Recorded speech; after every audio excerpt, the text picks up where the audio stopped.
Alrighty, welcome to another edition of Meals from the Field, and go figure, it took a virus for me to finally get an invitation to Marcia's house. Too funny. Welcome back, everybody. Yes, for the second month in a row, well, actually for the very first time, we're social distancing Meals from the Field style. Last month we were on remote purposely because we were coming to you from Truist Park in downtown Atlanta. This month we are coming to you from Stone Mountain. Yes, in the backyard of Marcia's house, this beautiful backyard. So good to see you again. You too, Ray. I would give you a high five. I know, I hate this. We all hate it, but you know, we're dealing with it. We're dealing with it. So. And obviously a lot of people now, you know, starting to get outside more, the weather's starting to warm up. Hey, what better way to have a backyard picnic than right here in Stone Mountain? So what do we have? Your focus today, Marcia, like you said, is pretty much, you know, kind of outdoors, picnic-y type. Stuff that you could take on a picnic. All right, the first thing, this is buttermilk-brined chicken, and you brine it overnight. Okay, and look, I got the camera here. Got another little makeshift GoPro, I guess you want to say. 2 cups of buttermilk. All right. 2 cups of cold water, 1/4 of a cup of hot sauce, which you could cut down on that, but it's really not too hot, and I don't like spicy things. Oh, so come on, good. fire up the hot sauce. I know, and this is kosher salt, pepper, and garlic powder, 1/4 of a cup of packed brown sugar, and this is really good. I had this for dinner last night. A cup of chopped onion. Of course, you could use Vidalia, or if you wanted a little hotter, you could use a yellow onion and a lemon sliced. And you just mix all that up, and you marinate the chicken in it for up to 24 hours. I don't know that I would do it anymore. 4 hours is fine. You just marinate the chicken, and you're going to serve that. Let me get this out of the way. With tomato salsa. Ooh. And this is 2 cups of chopped tomato, which people I'm sure have tomatoes, are gonna have them in their garden soon. And this, you can make this a day ahead, obviously. I'm getting too close, sorry. No, you're good. Jalapeno chopped. Okay. And this is not hot either, but you could leave it out, of course. 3 tablespoons of fresh basil. And this did come out of my garden. I'm just tired of holding the camera up here, that's all. I know, well, that's all right. I like you said, it's hard to get used to this whole thing. It's so hard. And a cup of chopped Vidalia onion. Okay. And the juice of a lemon and 2 tablespoons of olive oil. Is that a honey jar? It is a honey jar, but it's perfect for this, you know, isn't Let's get that on camera. Let's get a close up. Perfect. That is classic. I think that was a stocking stuffer one year, and I said, that is the cutest jar. I like jars anyway.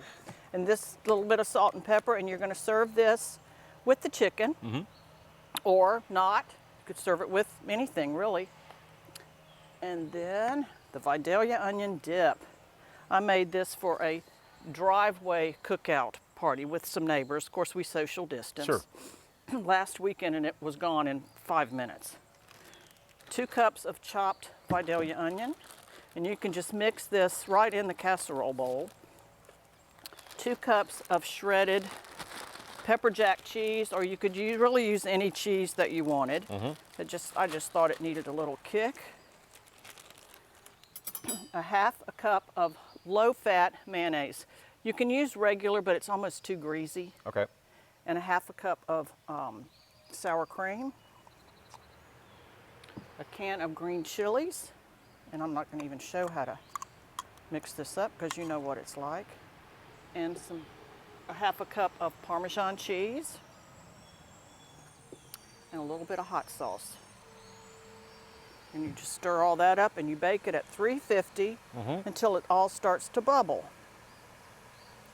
And then the last thing, actually this... So is that the bubbling effect right there as yes, we're seeing over here? Yes, that's the bubbling effect, yes. It's kind of brown. Yeah, and you can see how you spread the salsa around the chicken and stuff. And the last thing, this comes from my son and daughter-in-law. They went to a really nice restaurant and loved this salad, Kale Caesar salad, so they reproduced it. What's it called? Kale Caesar salad. Kale Caesar salad, All right, so it's however much kale you want, but you need to soak it in water for 30 minutes just to kind of let it soften up. And my daughter-in-law is from Culloden, so you know Culloden, Georgia, so she knows her greens. Yes. Okay, because I would have never done that.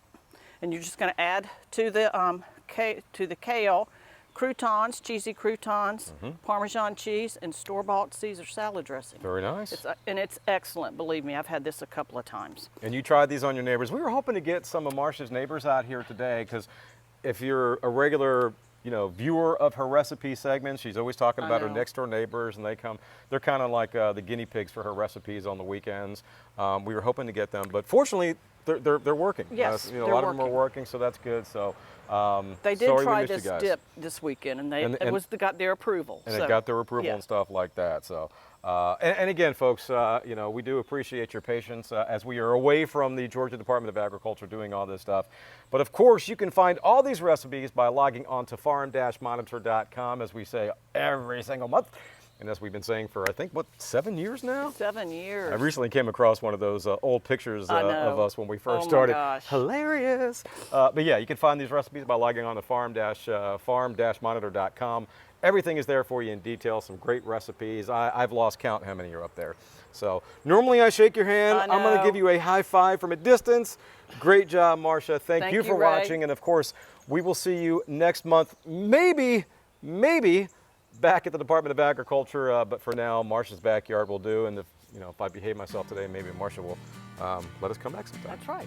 All right. I'll be quiet and we'll send it back to Kenny.